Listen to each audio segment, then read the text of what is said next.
It was a bad day for a killing, Rusty Peters surmised. The smoke from his gun curled through the silence of the morning like a whisper of a ghost. People began to gather about the body. Rusty stared at the dead man. The eyes of the dead man glared at him. He firmed his lips, adjusted his hat, and began to turn away, ignoring the gnawing in his stomach. "Get someone to move his body to the undertaker," he uttered to his deputy, who stood silently along the sidelines, and Rusty walked calmly back to his office.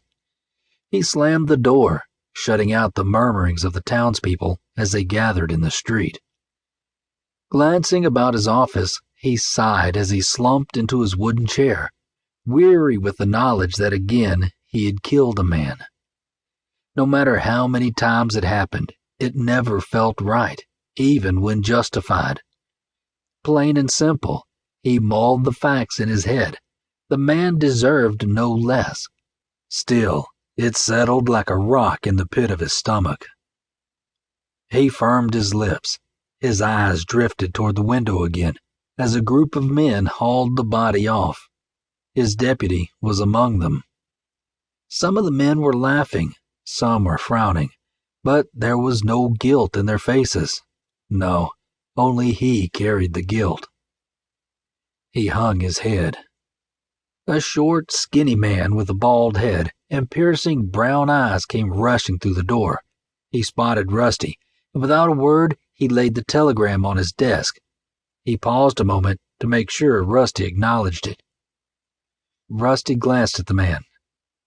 "Jonesy," he acknowledged. The little man nodded, his expression tight and a bit confused. "For you, Sheriff." "Thanks."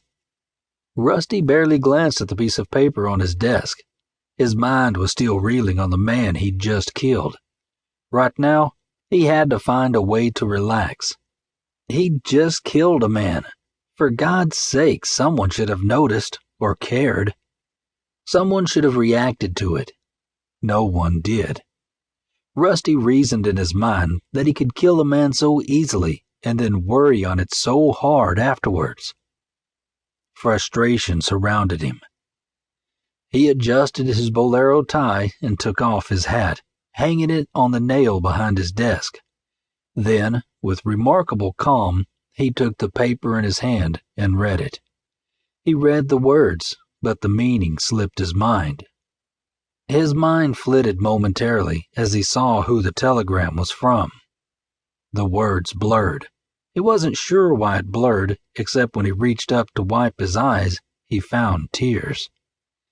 He touched the tears, felt them between his fingers. Rusty Peters stared at the telegram in his hand once more, as though it were a snake. He wadded it into a ball, his fist crushing it, and threw it in the trash by his desk. Then, as though thinking better of it, he reached in and pulled it out of the trash, spreading it on his desk so he could reread it. He skipped down from the one that sent it to the message itself. His eyes blurred again. He felt a physical pain he couldn't explain, and yet he could if he thought on it very long. His anguish marred his face, his head bent, and a tear fell on his crisp white shirt that Chen Li Wong had laundered fresh for him this morning.